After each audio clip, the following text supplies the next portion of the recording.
The twin towers of the Israel and the Nipstein, they came crashing down. The once trusted science-based fitness community is now under fire. Tensions reached a boiling point when Mike Van Wyck physically attacked Jeff Nippard. Damn. Most people, of course, rallied behind Jeff, but soon after, Jeff himself became the target of backlash. Accused of using science to defend two influencers many believed were anything but natural. And anybody who's been, training longer than, 2 days can take one look at these guys and know that they're more than likely full of Then came the controversy around Dr. Mike, with his PhD thesis criticized after heavily using it in marketing. My conclusion is undeniable. Mike Israel's PhD thesis is a failure. Hundreds of basic errors, typos, incorrect references, even data tables with impossible standard deviations. Yet, many were quick to refute the video and suggest its removal. Somewhere along the line, an older version ended up in the repository. I guess technically I submitted the wrong draft to the graduate school. Only, it wasn't the wrong draft. It was a final version. So it appears that he's probably edited the version that Solomon reviewed, made a long rebuttal to discredit the critique, and misled everyone by suggesting it wasn't the final draft. Is it possible that this was not fraud or forgery? I mean, baby. At this point, he's gonna have a friggin' PhD in geology because that's all Mike can do. He keeps digging himself another hole. Despite the situation, many science-based creators rushed to his defense in comment sections and on podcasts. Perhaps why people are suggesting this should be the new science-based logo. Circle jerker, circle jerker, circle jerker, circle jerker. But jokes aside, the cracks in the science-based space have been forming for years. Science-based fitness rose to prominence to improve the industry, to cut through the bro science, the myths, and the noise that dominated the early YouTube years. The label carried a sense of prestige, and it helped me move away from disordered eating, train smarter, and make more progress. But over time, this label has been tarnished. What began as a movement based on evidence and honesty has started to look a lot like the very bullshit it set out to clear up, fueling confusion, controversy, and even an anti-science pushback. Beyond the gossip is a deeper problem about misinformation, and to understand it, it's worth taking a look at the origins of one of the top science-based channels that's helped me the most. Hey guys, Dr. Israel here, continuing on in our personal training course with lecture number 4, which is on the nutrition basics. Dr. Mike Israel rose to prominence on the channel Renaissance Periodization as he refined his evidence-based and sometimes chaotic breakdowns of fitness topics. You don't need to try to sound smart. You don't want to be a nerd with no friends. Trust me. I've seen it myself.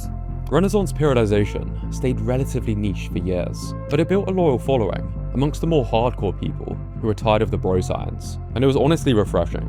However, over time, the channel evolved. Their social media strategy sharpened, more clickbait titles, faster edits, and a steady increase in uploads. But with that, also came a shift in tone. An hour of extra sleep that brings you from sleeping 2 hours less than you need to 1 less than you need is unreal powerful and comparable to tons of anabolic drugs. Wow. Yeah, that's some crazy shit. They often start with a provocative claim and then walk it back later with context. Hammer curls are stupid, and if you do them, so are you. Just kidding, fellas. You're not stupid. At this point, it is literally saying controversial, stupid bullshit, because in the fitness industry, pretty much any attention is going to make you money. Perhaps a result of pumping out so much content, but more and more people have started pointing out their questionable takes. If you have 1 or 2 glasses of wine a night, most nights, statistically it has almost no effect on anything negative-wise. It has maybe some curious positives here and there. Because what does well in the scientific community is often vastly different to what does well on social media. You should probably train more than the pro bodybuilders you follow. That is without a doubt the dumbest thing I've ever heard. Science is all about nuance, whereas social media rewards certainty. Dairy is terrible for you. Science focuses on evidence, while social media thrives on emotion. Volume and trading volume is actually killing your gains. Science moves slowly and carefully, but social media often rewards speed, certainty, and emotion. It's why creators are pushed to post more, even if it means sacrificing accuracy. A doctor's whiteboard presentation on calorie balance might pull 200,000 views, but a doctor telling you how to lose fat in 1 week. 24 million. That's the dilemma. If qualified professionals don't adapt to these formats, they risk getting drowned out by the people who will. People often spreading far worse misinformation. Take Stephen Bartlett, for example. The BBC found that in 15 episodes of his top-ranked Diary of a CEO podcast that they analysed, each contained an average of 14 harmful health claims that directly contradicted scientific evidence. As a disinformation researcher put it, health-related clickbait content with scary titles does really well online, with the algorithm amplifying that. And when it's a doctor saying something catchy, like hammer curls are stupid, or 2 glasses of wine a day is actually good, people take that far more seriously. Now, there's levels to this. Demonstrating a questionable exercise is hardly the same as comparing cancer treatments to medieval cures, and honest mistakes are not the same as consistent abuses of science. But we've already seen the consequences of doctors using flippant language and pandering, and it's especially harmful when it comes to nutrition. Now I've got the #1 miracle in a bottle to burn your fat. Lightning in a bottle. It's a miracle flour to fight fat. Dr. Oz was taken to court after his self-admitted use of flowery language to maximize views at the expense of information quality. Do you believe there's a magic weight loss cure out there? The word, if you're selling something because it's magical, no. It resulted in the Dr. Oz effect, where millions of people would go out and buy the shoddy supplements he'd promote. This is what happens when science becomes a marketing gimmick, used to attract attention rather than to help the viewer. Yes, it spreads questionable information, but worse, it changes how people see science itself. Science-based starts to sound like a magic bullet, and when people eventually realize the magic isn't real, many swing the other way, rejecting science altogether and falling into the hands of contrarians. This is what concerns doctors. Because probity, honesty, transparency, and intellectual integrity isn't just a formality. It's the foundation that allows the public to trust us. The moment that promise is broken, the credibility of the individual might take a hit, but more importantly, the credibility of science itself suffers. When audiences see people with advanced degrees editing documents after criticism, deleting evidence or rewriting history, it feeds a much wider narrative that experts cannot be trusted. Science helps us find patterns, not absolutes. As one expert put it, science is the best tool we have to carve away the nonsense and get down to what is generally going to work for the most amount of people the most of the time. But that's all it is meant to do with the typical type of designs. It keeps us honest, testing ideas and cutting through the hype, so we can save our time, effort, and money.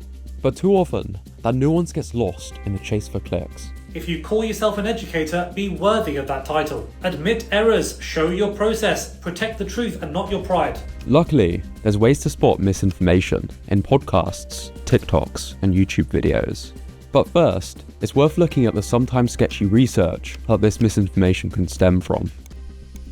What happens when you don't fund them in secret? They post this bullshit study! That was Greg Doucette, stoically responding to an unfavourable study on his supplement. The friggin' Ajuga Turkistatica from Uzbekistan! In fairness, the study does appear poorly designed, but this is why we have scientists, to make sense of all the research, and it's why they'll often consider a hierarchy of evidence, because not all research is equal. Expert opinion is and should be considered the lowest form of evidence. Best form of research is a meta-analysis. It's a combination of studies, not just one, which allows for the decreased likelihood of chance and bias within the results.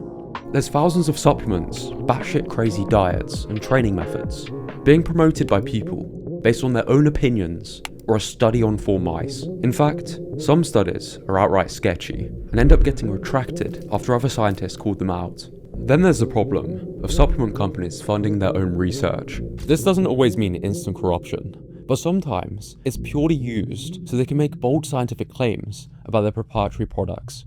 VPX, the makers of Bang Energy, blew up a few years ago, partially because of their so-called super creatine. The owner made some ridiculous claims about super creatine's health benefits. You can solve mental retardation as we age. Bang was a big hit, until Monster Energy sued them for nearly $300 million because the drink didn't even raise creatine levels in the body. But the bigger issue in the research isn't some dramatic scandal, it's publication bias. Studies with flashy, significant results are much more likely to get published, And that can earn researchers more funding, prestige, and more reason to tweak studies until the data tells an exciting story.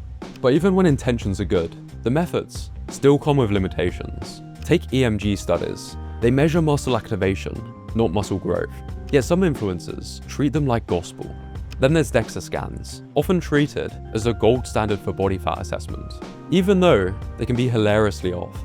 Just look at Matt Does Fitness, who somehow came back at 16.9% body fat while looking much leaner. And of course, some studies take it a step further, prescribing completely unrealistic workouts. No one can squat 5 sets of 8 to 12 to failure. These are some of the reasons there's a replication crisis in exercise science. Many of the studies are underfunded with a small sample size, and errors are not uncommon. A recent paper reported that somewhere around 85% of the meta-analyses in our field have at least one statistical error. It's not massively surprising, since exercise scientists have to be on top of running a lab. The mathier folks tend to just kind of gravitate to other STEM fields. These are often far more lucrative, but that's not to say exercise science is corrupt or useless. In fact, it's usually the science-based crowd calling out the small sample sizes, sketchy data, and flawed methods in the first place. Ironically, most of the people who bash science-based fitness are science-based without realizing it. If you talk about things like intensity, volume, or frequency, you're already using science-based terms. The problem is that when scientific breakthroughs become common knowledge, people forget it ever came from science at all. So no, being anti-science isn't the answer. There's very few bad studies. There's poor interpretations, and there is way too broad of applications, but data is just data. Most problems arise when influencers, who are not aware of the limitations, misrepresent studies to the public under a science-based veil, especially as a doctor. Fortunately, there's giveaway signs that a science-based expert is spreading misinformation, whether accidentally or deliberately. First, extreme claims and absolute language. Spinach, not healthy for you. If a doctor talks in always, never, or optimal for everyone, it's probably view farming as opposed to science. Second is miracle results. Did you know there's a really fascinating experiment done on weightlifters? They lifted no weights for 2 weeks. They just sat there and they visualized themselves lifting weights. They had a 13% increase in muscle mass. I think this one speaks for itself. Third, unsubstantiated claims of conspiracy or suppressed science. Oatmeal is just, again, pure propaganda. The Quaker Oats Corporation, Kellogg's, Nabisco, and others. Oatmeal is for horses, maybe, probably not even for horses. You'll hear phrases like, they don't want you to know this. Who are they? Because real science isn't hidden in some shadowy database. It's published, and often boringly public. Fourth is buzzwords without meaning. Toxins, hormonal reset, neutral drive optimization. If you can't explain it simply, you probably don't understand it, or you're just trying to sound scientific. Then there's using credentials over credibility to dismiss opposing views. Nobody, no matter how educated, is right all the time. Another red flag is when a person never admits error, because a doctor's response to a mistake is usually a lot more telling than the mistake itself. And finally, they use fear. Fruit, fiber, vegetables, seeds, and nuts are likely deadly. Now, not every red flag means someone's malicious, but when you start seeing all of these signs together, that's when misinformation spreads. That's when people develop disordered eating, stall their progress, or waste years chasing advice that was never based on genuine evidence. That's why it's important to listen to multiple experts. The best coaches and athletes use science as a compass, but understand you still have to walk the path. Exercise, especially at an advanced level, has an element of art to it. It's not just science. This is why wisdom and intuition should also be respected. These shouldn't be enemies, as they're complementary. So if there's one takeaway, be skeptical, not cynical. And remember, not everything under the science-based umbrella deserves the same credit.